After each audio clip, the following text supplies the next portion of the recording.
Hubo una época en la que el mundo era perfecto. Una época en la que no había un solo acto de violencia o de mal en la tierra. De hecho, no se había cometido una mala obra. Solo se conocía la paz, la armonía, el gozo y el amor que predominaba en toda la plenitud de la vida, imperaba y reinaba la perfección. ¿Qué sucedió? ¿Qué destruyó la perfección y ocasionó tal destrucción y anarquía en la tierra? ¿Qué corrompió el corazón del hombre? Acompáñenos en el trágico desenlace de la caída del hombre.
Bienvenidos al Tesoro Bíblico. En esta oportunidad nos toca tratar un tema muy interesante, que se trata de la caída del hombre, que empieza con el capítulo 3 y estamos acá con el pastor Armando Morales. Amén. Muchas gracias, pastor Luis Mesa. Vamos a continuar entonces con este libro tan precioso del Génesis. Como el pastor Mesa comparte, aquí habla del principio, pues, de la creación, de muchas cosas. Y en este capítulo 3, en el cual vamos a entrar ahora, vamos a ver el principio o el origen del pecado. Es un capítulo muy importante, ya que este capítulo, si no estuviera en la Biblia, no sabríamos el porqué de la muerte, el porqué de la enfermedad y también el porqué necesario que el hombre sea redimido. Vamos a compartir entonces lo que habla este capítulo 3 sobre la caída del hombre. Hay muchas posiciones teológicas que tratan de este tema, ¿no? Hay muchas corrientes de opinión, pero vamos a ir, a mí me gusta mucho lo que dice la Biblia, ¿no? Lo que dice la Biblia. Claro, las opiniones teológicas son importantes, pero en este programa nos interesa mucho más lo que dice la Biblia, que es la palabra del Señor. La Biblia dice que la serpiente era astuta más que todos los animales del campo que Jehová Dios había hecho, y la cual dijo a la mujer: con que Dios os ha dicho, no comáis de todo árbol del huerto. Aquí vamos a encontrar dos aspectos. En primer lugar, como decía el pastor Armando Morales, vamos a encontrar el tema relacionado con el origen del pecado, porque hubo una época en la que el mundo era perfecto, el Edén, las condiciones climatológicas, la armonía que había entre el hombre y los animales, era perfecto entre el hombre y la mujer, el único hombre y la única mujer que inclusive andaban desnudos y no se avergonzaban, y había una perfecta comunión y armonía con Dios. Pero luego hay un acontecimiento que trastoca todo el panorama, todo ese clima de bendición que nosotros vemos en los primeros capítulos, desde que Dios crea los cielos, la tierra y todo lo demás, y crea también al hombre y la mujer. Algo sucede que es lo que causa una conmoción que no solo afecta al hombre, sino que también va a afectar a la creación misma, ¿no? La creación inanimada, ¿no? Bueno, dice que Dios, en este mundo de perfección, había armonía. Amén. Y Dios puso un árbol para probar la obediencia también del hombre. El árbol de la ciencia del bien y del mal. El árbol de la ciencia del bien y del mal, en medio del huerto. Habían otros árboles, se sabe que estaba el árbol de la vida, pero básicamente el propósito de este árbol era que probar la obediencia del hombre, ¿no? Que el hombre le siga a Dios, le sirva no de una manera mecánica, como un autómata, sino de voluntad propia. Y es por eso que lo que se entiende aquí es que este árbol era para probar la fidelidad del hombre y su obediencia también. Entonces tenemos que concluir que el hombre podía pecar. O sea, fue un hombre, y es interesante plantear esto porque seguramente a muchos pastores, a muchos creyentes, hay personas que le van a hacer la pregunta, ¿cómo si Dios crea un mundo tan perfecto, tan lleno de armonía, crea un hombre, pero con la posibilidad de pecar? O sea, Dios no crea el pecado, Dios no es el autor del pecado, definitivamente, ¿no? El pecado es literalmente la transgresión de los mandatos, de los parámetros divinos. Entonces, Dios no va a crear, Dios nunca va a ir contra sí mismo. Entonces, vamos a ver, por lo que dice la palabra de Dios también en la Biblia, más adelante que lo vamos a considerar, pero que es importante ver de que antes de Adán y Eva hubo una rebelión en el cielo. Y nos dice Isaías capítulo 14, Ezequiel capítulo 28, nos dan luces acerca de cómo era un querubín grande protector llamado Luzbel o Satanás, que se rebeló contra Dios y arrastró tras de él, se cree, a la tercera parte de los ángeles. Sí, precisamente ese punto es el que hace que algunos crean en la llamada teoría de la brecha entre el versículo 1 y versículo 2 de Génesis, que muchos aceptan, ¿no? Pero que en realidad no hay mucha base tampoco para afirmarlo. ¿Qué dice la teoría de la brecha?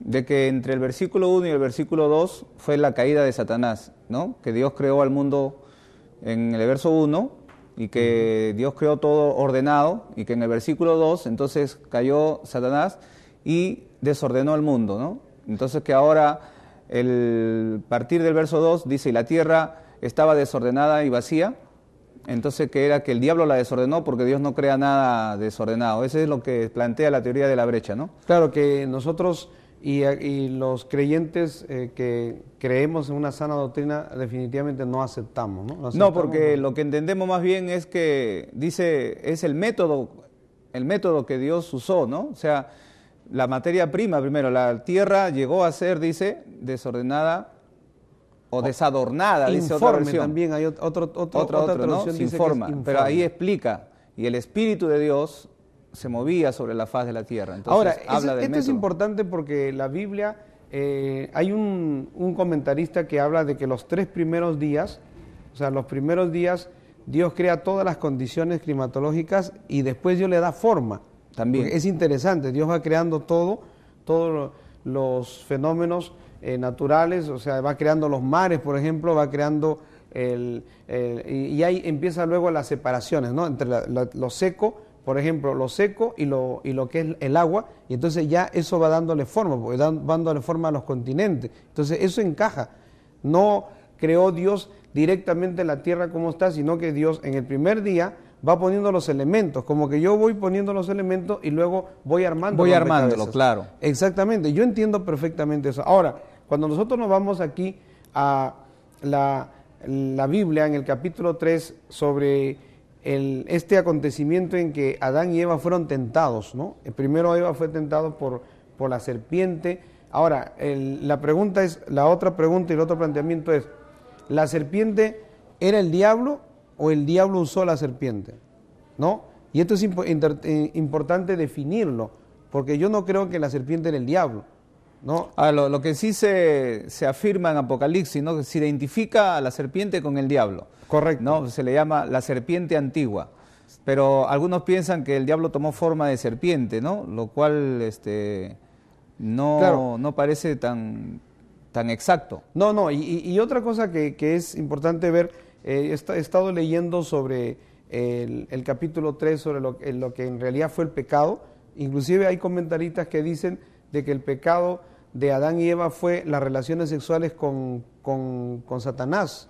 Entonces eso es inadmisible, ¿no? Inclusive yo había escuchado que el pecado era la relación sexual de Eva con Satanás y que luego el pecado fue también la relación sexual de Adán con Satanás. O sea, no tiene, es totalmente inadmisible, ¿no? Antibíblico esas afirmaciones de supuestos predicadores o supuestos comentaristas de la Biblia. Sí, esa posición habla que todo esto de aquí es simbólico y que Caín es el resultado de la relación sexual entre la serpiente y Eva. Exactamente. Y por eso que dice que es el hijo del maligno, dice, ¿no? Lo cual pues no podemos aceptar, porque cuando leemos en el capítulo 4 de que Caín era del maligno, Se está refiriendo a sus obras. Exactamente. A sus obras, que era del sus malo. actitudes, sus obras, su conducta, que Así era es. totalmente incorrecta, que mató a su hermano,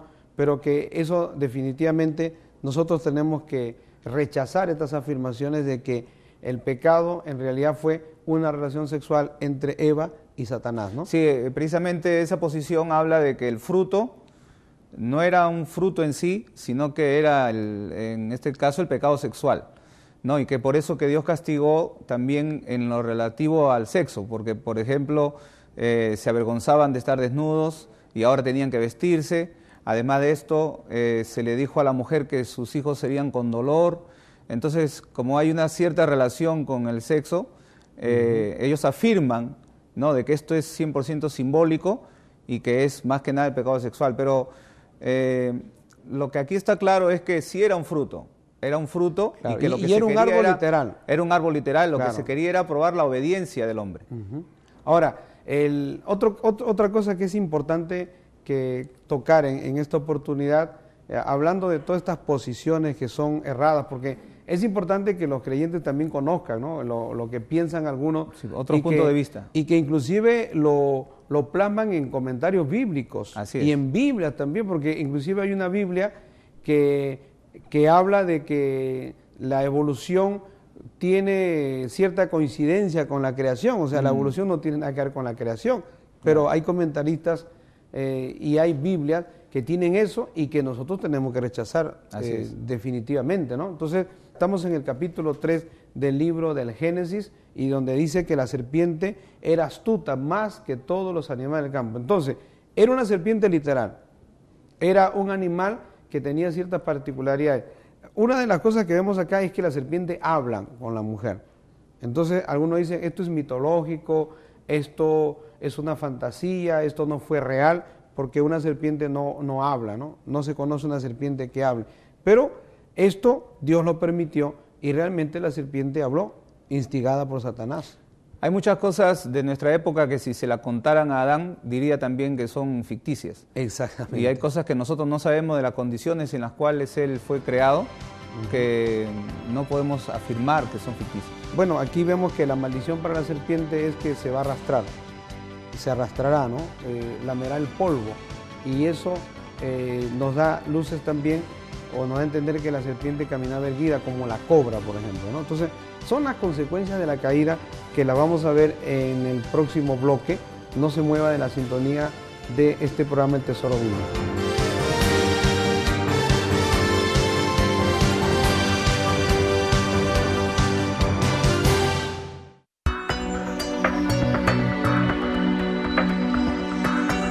¿Por qué dicen que Adán tenía miedo cuando se escondió de Dios después de comer el fruto prohibido? ¿Porque vieron una nueva realidad? ¿Porque él estaba desnudo? ¿Porque Dios maldijo a la tierra? ¿Porque fueron expulsados del huerto?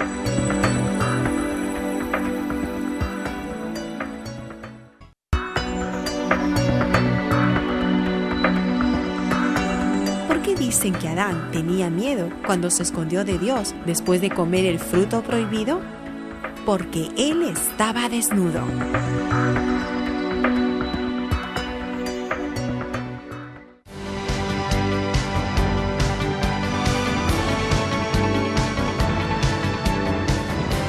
Bien, continuamos con el Tesoro Bíblico.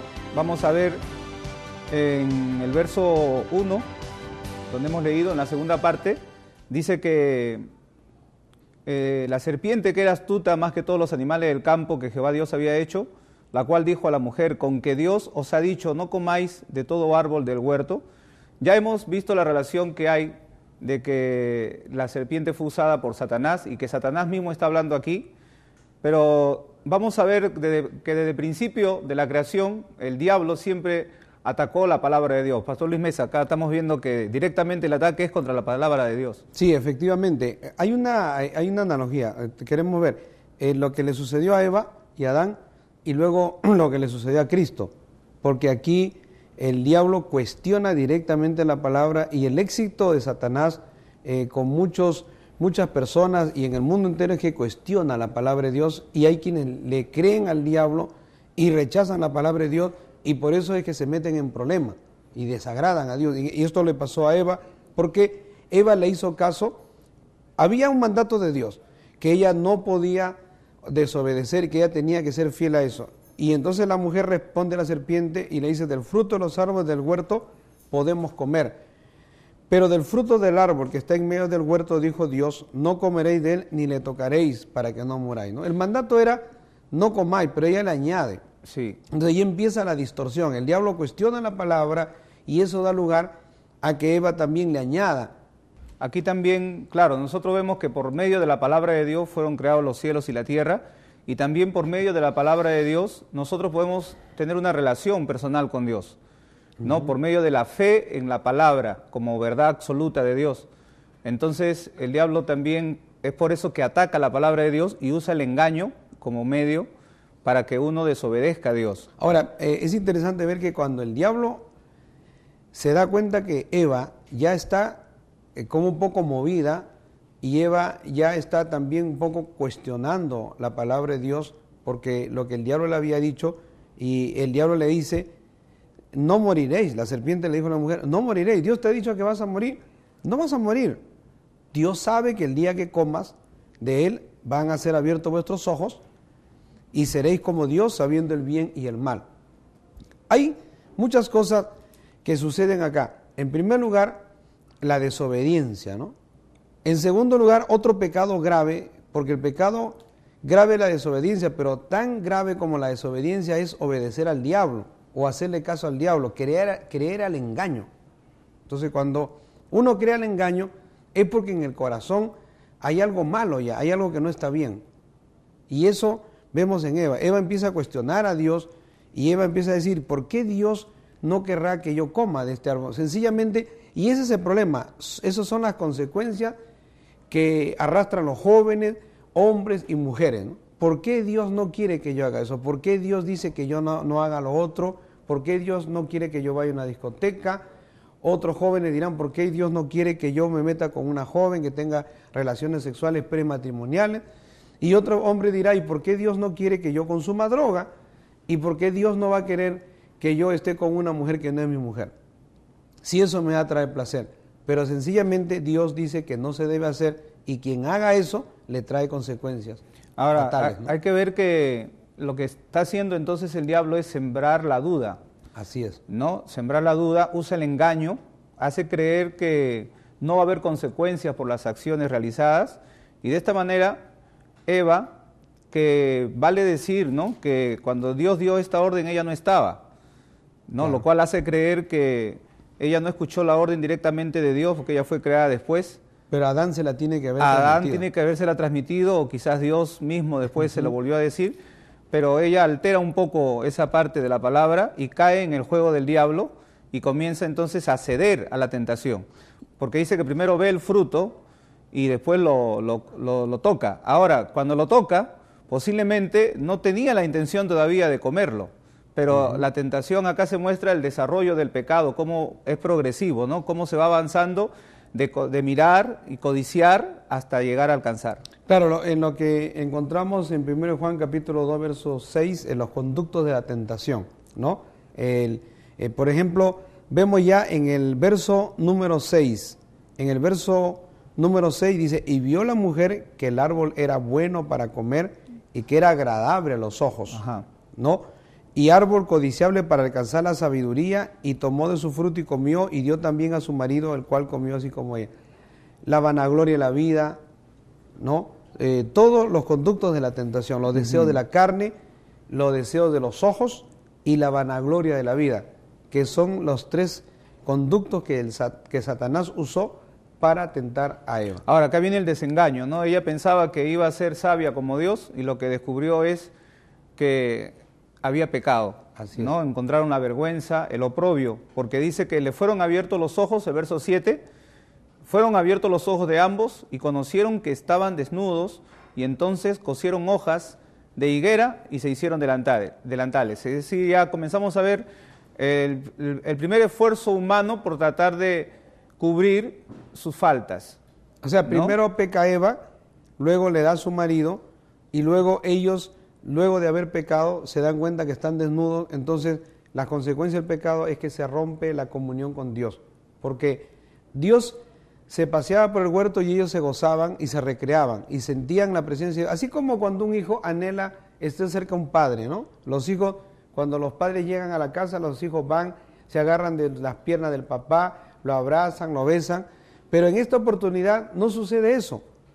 Y Dios se da cuenta. Claro, Dios ya lo sabía. Dios lo... Aparece acá en el verso 8, cuando dice que oyeron la voz de Jehová Dios que se paseaba en el huerto al aire del día, y el hombre y su mujer se escondieron de la presencia de Jehová Dios entre los árboles del huerto. Y fue allí donde Jehová le dijo, ¿dónde estás tú? Y él respondió, oí tu voz en el huerto y tuve miedo porque estaba desnudo y me escondí.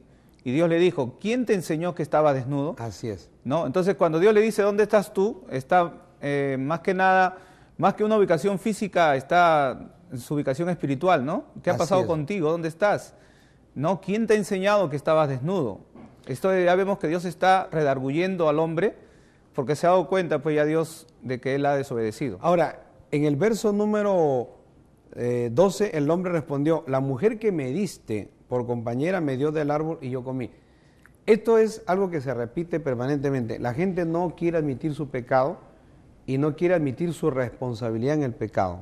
Por ejemplo, si este vaso se cae o yo lo boto y viene alguien y dice, no, se cayó. El vaso no se cae solo. Siempre hay una tendencia a encubrirse. Como acá dice, cosieron hojas de higuera y se hicieron delantales. Un esfuerzo humano por tratar de tapar su pecado. Pero es interesante ver que Adán culpa a Eva y Eva luego culpa a la serpiente. Porque en el verso 13 dice, entonces Jehová Dios dijo a la mujer, ¿qué es lo que has hecho? Y dijo la mujer, la serpiente que me engañó y comí. O sea, la mujer ahora culpa a la serpiente. Y luego, los versos siguientes, entonces Dios da el juicio, decreta juicio sobre la serpiente, en primer lugar, por cuanto esto hiciste, maldita serás entre todas las bestias y entre todos los animales del campo. Y en realidad la serpiente pues ha arrastrado toda esa maldición porque nadie quiere ver una serpiente, ¿no? Es aborrecible, es algo que inclusive es importante resaltar esto, no es bueno que en hogares de creyentes tengamos símbolos de serpientes en carros, en lugares que nosotros tengamos estampados en casacas, en ropa, símbolo de serpiente. Ahora, también es importante ver que el decreto de Dios es en cuanto a la serpiente, dice, pondré enemistad entre ti y la mujer y entre tu simiente y la simiente suya, que eso lo veremos en el tercer bloque, porque es la redención. Pero a la mujer le dice, multiplicaré en gran manera los dolores en tus preñeces, dice, con dolor darás a luz los hijos y tu deseo será para tu marido. Entonces, automáticamente Dios le ordena a la mujer que se sujete al marido, consecuencia, o sea, una sujeción, él se enseñoreará de ti, no le da la orden. Y al hombre le dice, por cuanto obedeciste a la voz de tu mujer y comiste del árbol que te mandé, diciendo no comerás de él, dice, maldita será la tierra por tu causa. Entonces, esto es importante. El hombre está relacionado con el trabajo.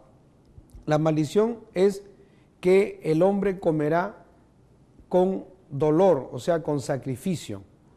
No significa que el hombre no fue creado para no trabajar, porque hay algunos que dicen que las consecuencias del pecado fue que el hombre tenía que trabajar. Eso no es así. Es el trabajar y ganarse el pan con el sudor de la frente. O sea, la tierra se iba a volver hostil. Hay una versión que dice que maldeciré la tierra por amor de ti.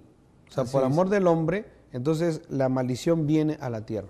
Sí, también hay que notar que en el verso 14, cuando se declara el juicio contra la serpiente, en el verso 14 se hace una alusión clara a la bestia, al animal, pero en el verso 15 ya hay un giro y se está refiriendo al mismo diablo y Satanás. Exactamente. Porque le dice, dice, maldita serás entre todas las bestias y entre todos los animales del campo, sobre tu pecho andarás y polvo comerás todos los días de tu vida. Eso es relativo a la serpiente. Pero luego le dice, y pondré enemistad entre ti y la mujer. Aquí ya se está refiriendo a Satanás.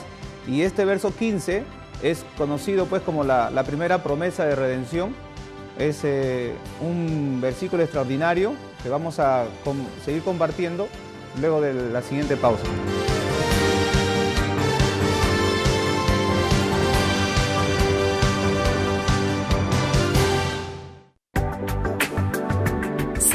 que la Biblia fue escrita mucho tiempo antes de que se inventaran el papel y los lápices. Quienes la escribieron lo hicieron sobre largas tiras de papiro o pergamino. El papiro se hacía de una planta y el pergamino de pieles de animales. Estos escritos eran muy valiosos y luego se juntaron para formar toda la Biblia.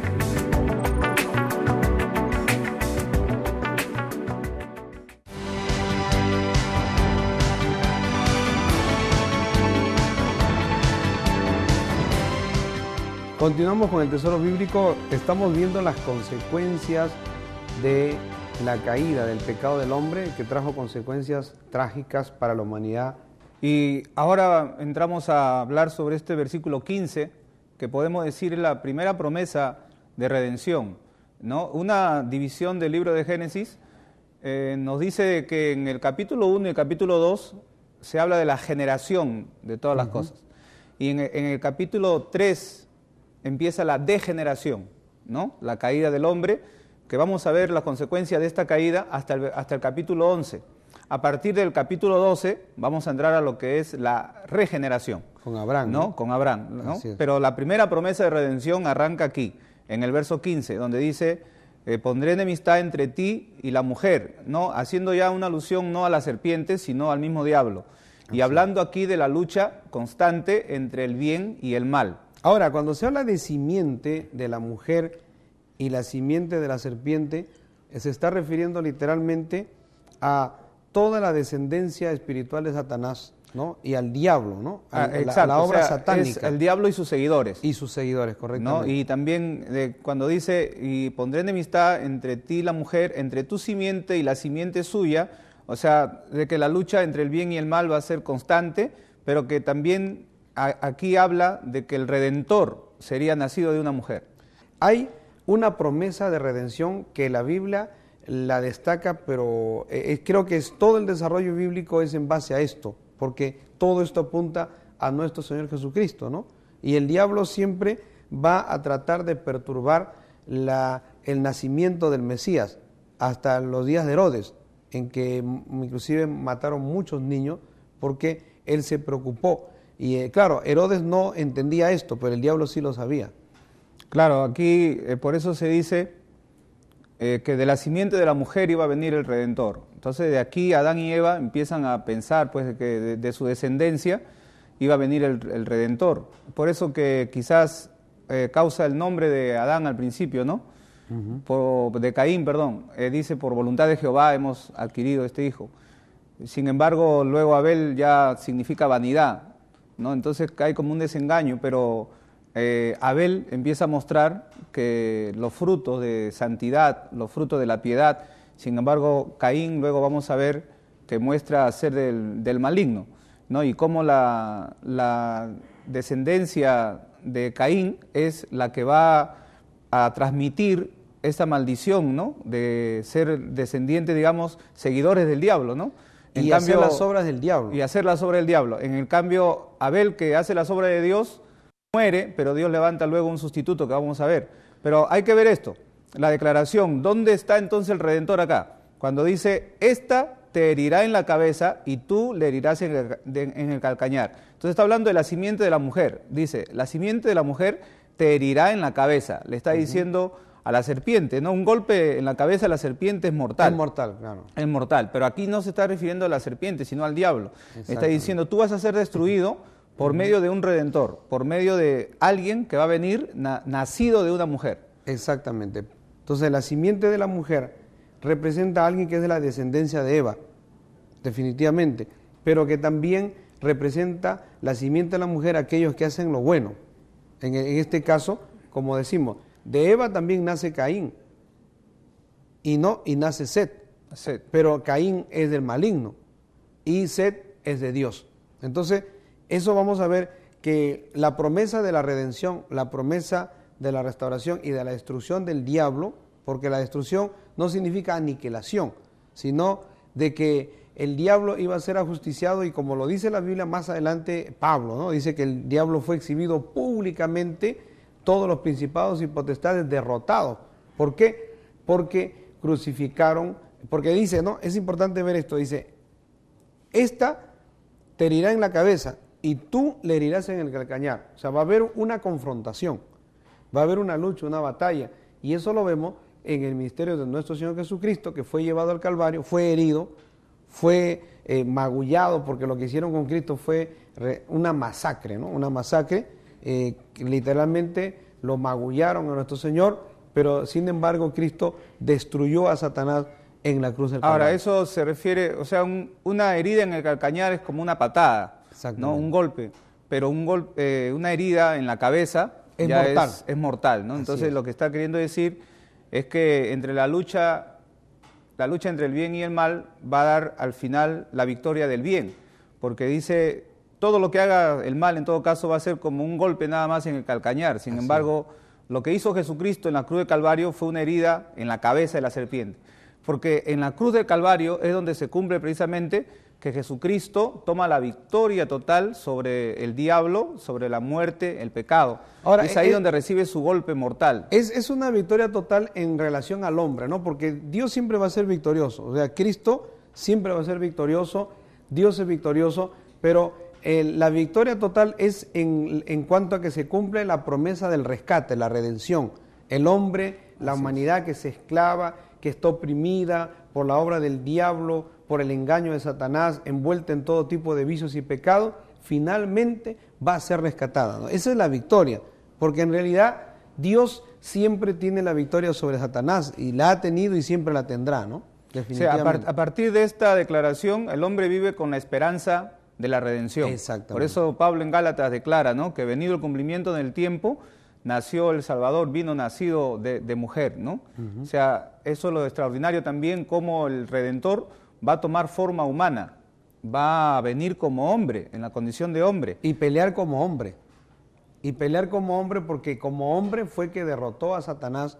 Y la Biblia dice, es interesante lo que dice la palabra, que los exhibió, dice públicamente, los despojó y los exhibió públicamente en la cruz del Calvario como hombre sin pecado, el único que nunca pecó, que nunca hizo nada malo, que nunca cometió engaño, ni cometió ninguna malicia, ninguna inmundicia, se llama Jesucristo. Ahora, Dios hecho hombre. ¿Qué quiere decir eso de primera promesa de redención? Lo que quiere decir es que ese estado de perfección en el cual vivía el hombre fue corrompido por el pecado, pero aquí Dios está diciendo, yo voy a restaurar al hombre a su posición original, ¿no? Ahora, entonces, en la vida del creyente, eso es por medio de Cristo. Claro, la vida del creyente, la vida de nosotros como hijos de Dios, en realidad ese sentir de buscar de Dios, de amar las cosas de Dios, de ese sentir inclinado hacia lo bueno, hacia lo agradable, inclusive los creyentes que oran por aquellos que no conocen a Dios, que sienten un rechazo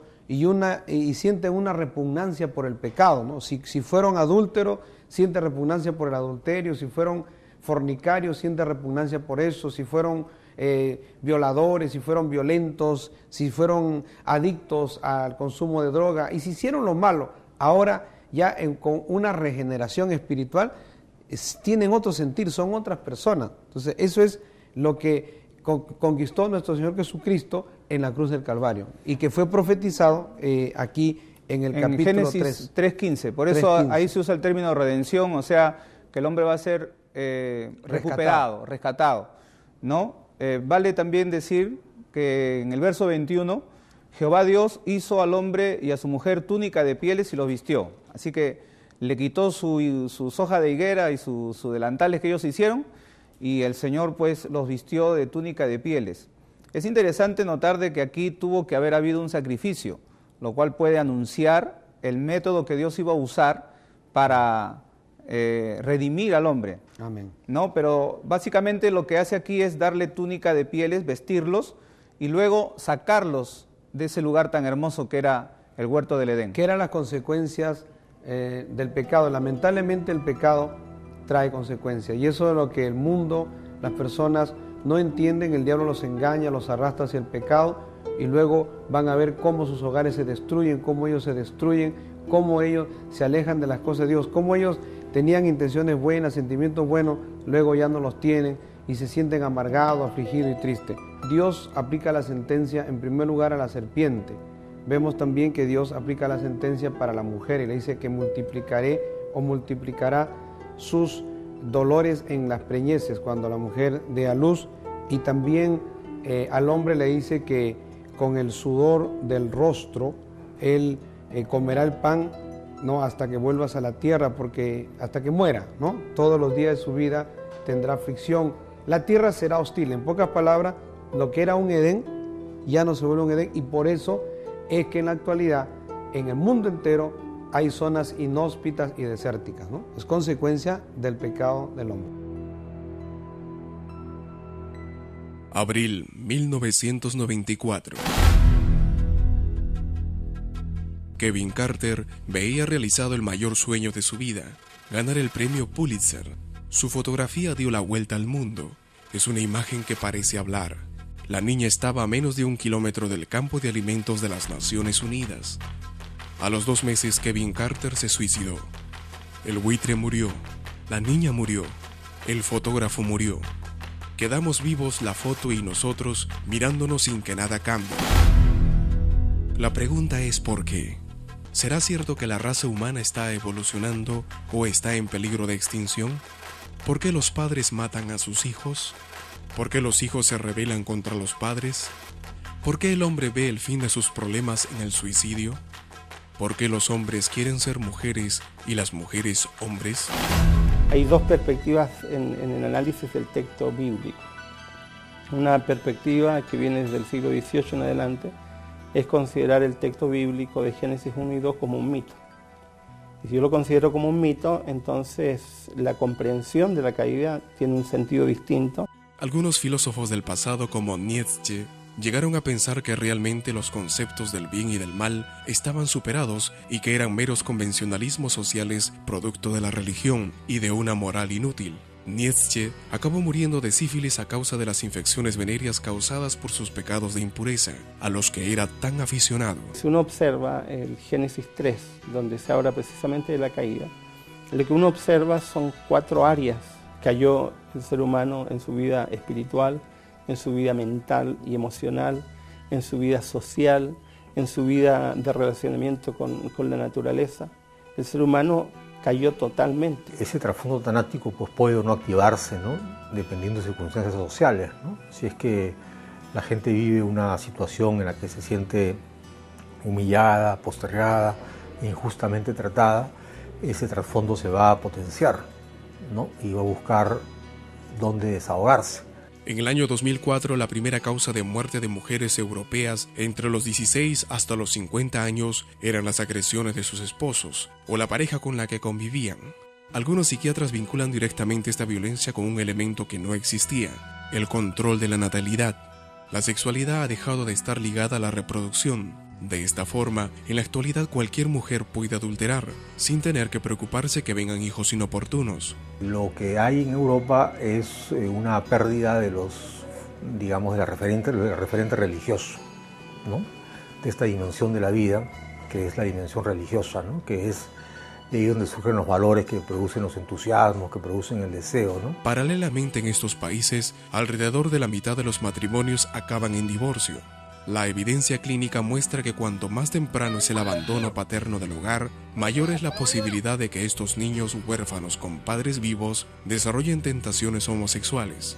Los países del norte de Europa tienen la mayor tasa de divorcios del mundo y al mismo tiempo el índice de homosexuales más elevado. Desde Santo Tomás de Aquino en adelante, sostienen de que el ser humano fue parcialmente caído, es decir, cayó su cuerpo, es decir, el cuerpo se degrada, pero su mente se mantiene incólume, perfecta.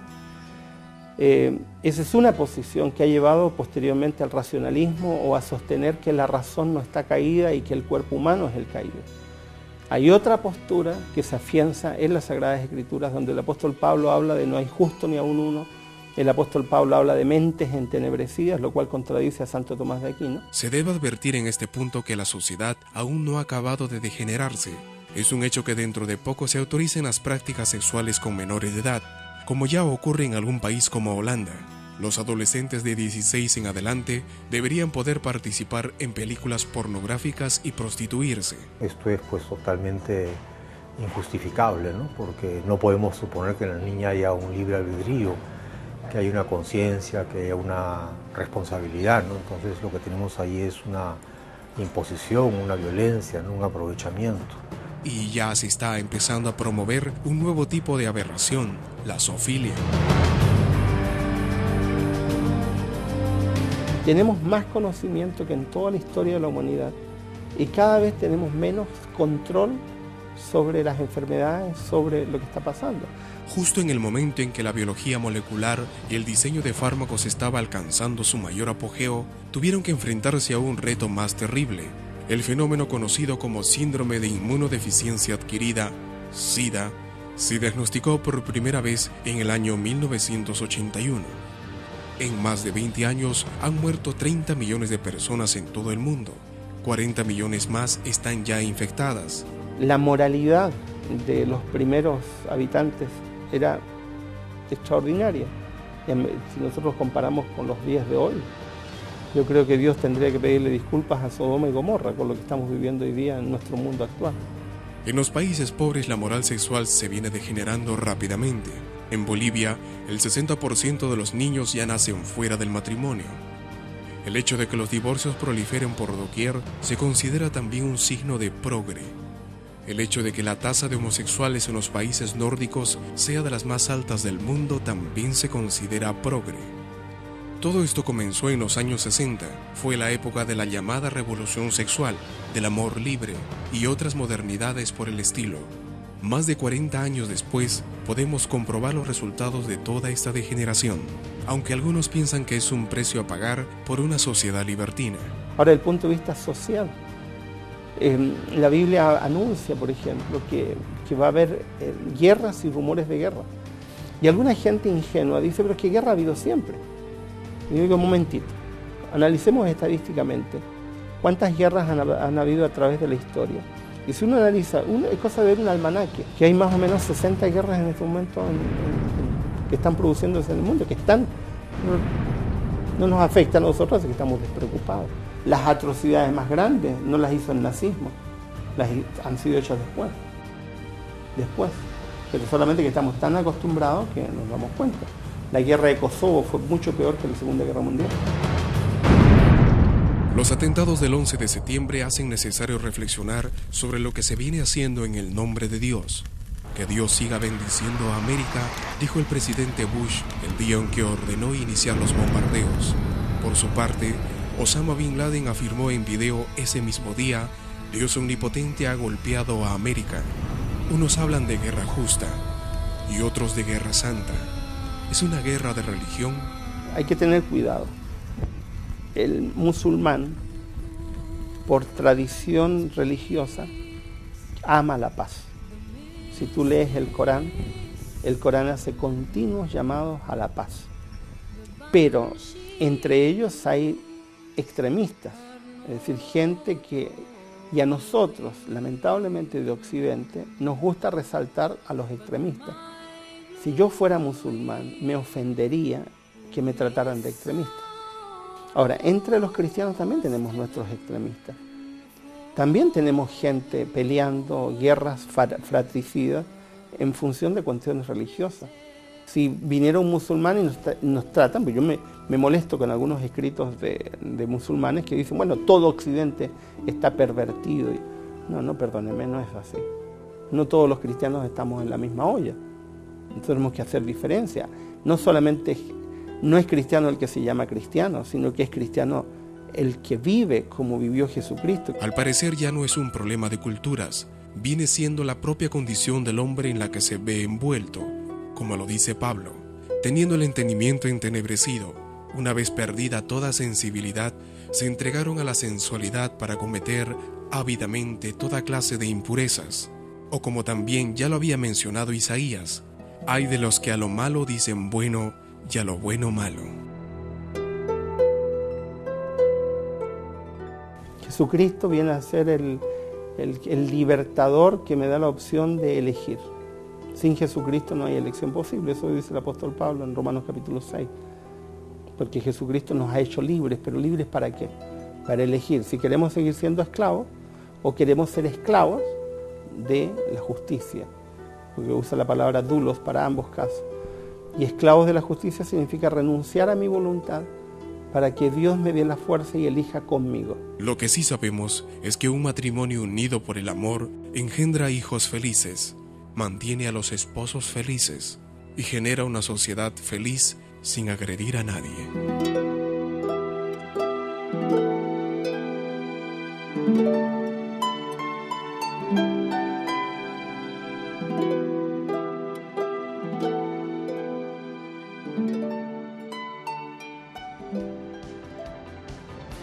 Bueno, hemos llegado al final de este programa. Que Dios le bendiga y vamos a seguir tocando otros temas interesantes aquí en el Tesoro Bíblico. Note cuán progresivo es el pecado, cómo el pecado crece y crece a medida de que se comete. Ambos cayeron del estado de perfección en el que se encontraban. Ahora se culpaban el uno al otro de la decisión. Pero Dios ha provisto un plan de salvación para todos nosotros. Por ello, debemos hacer lo que nos dice la Escritura, arrepentirnos y confesar nuestros pecados.